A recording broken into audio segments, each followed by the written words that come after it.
Hello, my name is Jessica, and today I'm going to be talking about the theme with you guys, leap before you look, but in a very literal sense, as you can probably tell by the title of my presentation. So, at the beginning of the school year, whenever teachers ask a fun fact about me, it's always the icebreaker. I always use the same one because it's easy, it's fun, and it's a crowd pleaser. So, it's the fact that I have 8 sisters and I'm a triplet. So if anyone has sisters, you know, it can get competitive and wild. So these are my sisters here, all 8 of us, all 9 of us, and my triplet sisters. I know we don't look anything alike. So I grew up in a very athletic family. Pretty much every sport you can think of, we've played: soccer, basketball, track, cross country, volleyball, softball, golf, swimming, etc. It's been played. So I personally am more of a theatrical, artistic person. I love singing, dancing, acting, music, art, all of that. That's just what I like to do. So I've always felt kind of isolated from my sisters because we're just not really the same. And not in a they were targeting me way, but just like an observation I had for myself. So one thing about my family is I have, my mom's side of the family is out west, and they are very, very athletic. They make us look lazy. They are basically Olympians, and I say that in a very literal sense, like they are going to be Olympians in skiing and such. So when we have our family reunions out there in states like Colorado and Utah, we tend to do fun things like hiking and whitewater rafting and cliff diving. Maybe you can guess where this presentation is going. So it is just something our family likes to do a lot, and so I love whitewater rafting. I always have. It's always been fun because we do the tourist type, the one that's not very extreme. It's just a nice little joyride. But cliff diving, that's a different story. My sisters are daredevils. They love doing that kind of stuff, roller coaster type, let's get in trouble to just prove we're okay with getting in trouble, etc. So I'm not. I'm a rule follower. I think about all the technicalities, the logistics. It's just who I am. So when we would go out to Colorado and go cliff diving, I would not do that. My sisters would go, my dad would go, my cousins, my uncles and aunts. My mom did it usually, so you can guess where I got it from. But I would maybe jump from a rock off to the side, foot above the water, so I was living my best life while they were jumping pretty high. And so one day we were, I think these slides right here are my slides on pictures of us. So here we are. Those are some of my family cliff diving pictures. And here's us on a trip recently to Colorado for a family reunion. So on the bus ride up to go whitewater rafting, as we always do, I thought to myself, today's the day. This is life or death, Jessica. You are going to jump. And when I say I'm going to do something, I'm going to do it. And so I am so nervous. And because of how big my family is, I'm sure no one noticed. Like, no one noticed that I had never jumped that. Who cares? There's too many of us. No one keeps track of that. But to me, this is a big moment in my life. This is a defining moment. Am I brave? Am I part of the clan? So I say, let's do it. And I have an amazing time whitewater rafting. And then we get to the cliff. If anyone has ever gone, you know that the guy usually offers to at least let you jump. So we all file up the hill. And once you go up the hill, it's extremely steep. So if you go up, you're not coming back down unless you're willing to basically ruin your legs in the process. So you're going to jump. I'm last in line with my family, and they're all jumping, having a great time. This is something that they love to do. And this feels like that moment in movies for me when, you know, all you can hear is the heartbeat, and it's slow motion, and there's a bunch of flashing lights. Like I said before, my family did not realize. They're probably just like, why is she taking so long? I had to take a minute to breathe. So I looked down at the water. It is way higher when you're at the top than looking from the bottom. And I start thinking there's probably a rock down there that will kill me. That's got to be some cold water right there. Who knows what kind of creature is living up here. but I can't go down logistically or for my ego, I'm so sorry. So I have to jump. So I decide the best course of action is to literally just close my eyes and free fall. And I probably, in retrospect, shouldn't have done that because then I didn't think about proper form. And there is definitely a proper form for entering water at that height. So I definitely hit the water aggressively, to say the least, and it hurt very badly. But that doesn't matter because I couldn't stop thinking to myself, I did it. Like, I did it.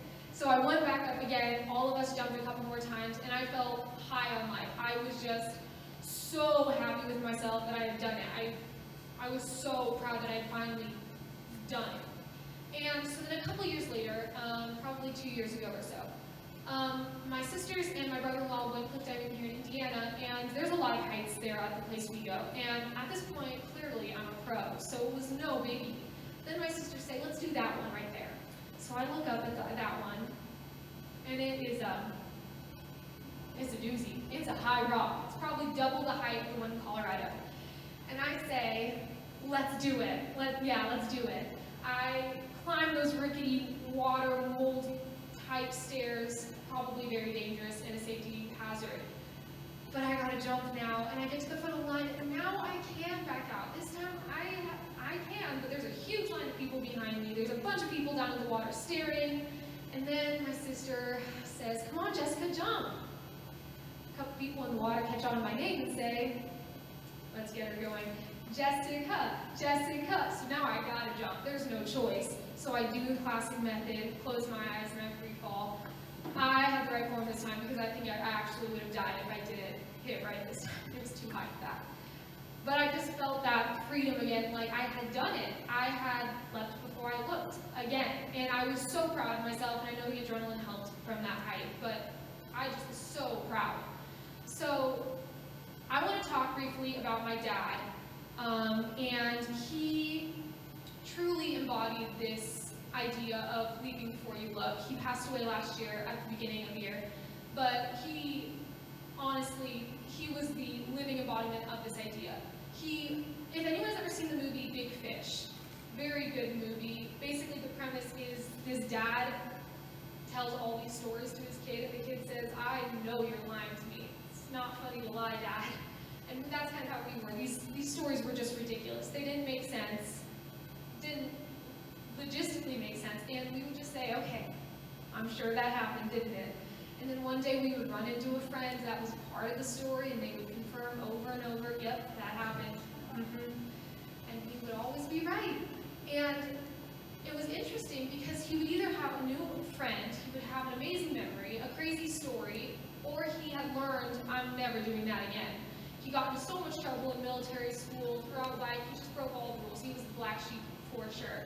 And we loved learning about it, and he was just the crazy type of person that would ask the waitress when we would go out to eat, where'd you go to school? Where'd you go to high school? Oh, I know where that is. Where'd you go to college? What do you want to do with your life? And we just wanted a good meal, but that poor waitress, she told everything about her story, but at the end, when we would come back again for another meal, at some point like they would remember.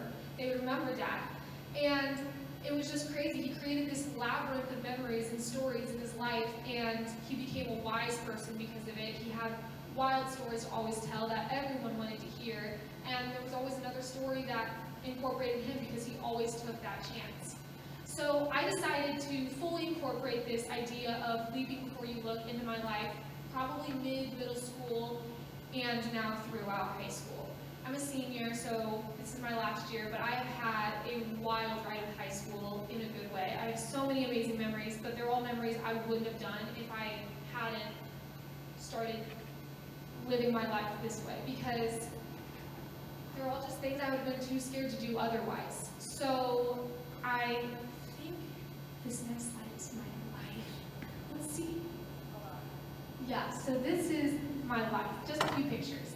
And some of them are crazy. Some of them going to New York with my applied music class and seeing Broadway musicals and running around New York City late at night and trying crazy food and doing all kinds of stuff. But to take that class, I had to sing solos for a whole class of people and get judged for it.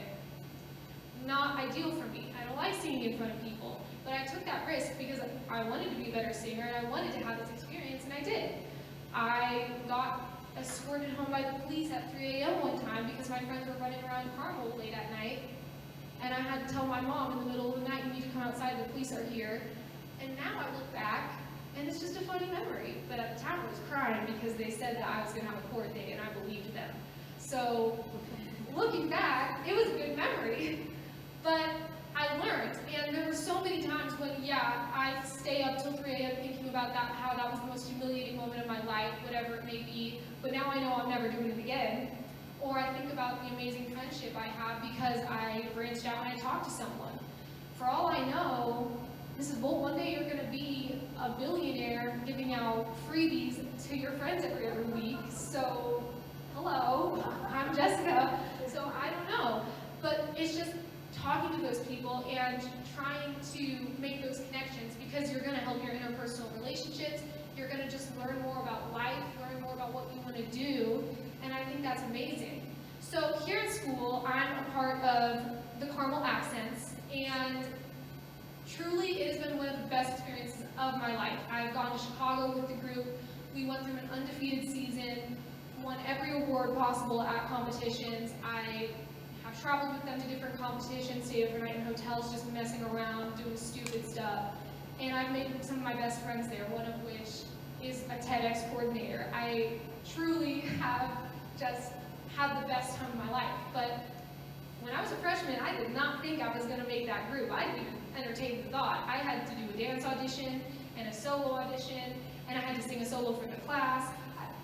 That is not optimal for me. But I did it, and it has been the most rewarding experience of my high school life. And it's because I decided to branch out. And I think that's the overall topic of my talk today. Because it's those little things that add up. Now, joining Accents was probably a little bit more than a little thing because of the time commitment and such, but it's things like going to talk to someone that you kind of want to be friends with, but they're kind of intimidating. I mean, maybe you're going to find out they're a great person, or maybe they're not the kind of person you would be friends with in the first place. Or maybe it's just trying a new food at some restaurant instead of getting the chicken tenders and fries again. Or maybe it's trying to be a Hollywood actress 40 years into your life and not liking your job. Who knows what it is? But you're going to get to create that life for yourself. And I think the beauty of it is that, especially for us with social anxiety or just anxiety in general, I totally understand. The beauty of it is that the journey doesn't have to be the same for everyone. I'm sure some of you guys are very extroverted people that do not mind being crazy and having the attention on you. And then there are others of us that can't order food for ourselves at restaurants and have to have our parents do it for us. That's okay. Just try those little things here and there, and that's how life is created. Those are our memories, because most of my memories in life, at least, are from me being bold and doing something I never would have done. All those crazy memories I can think of are things that I'm just not comfortable with normally.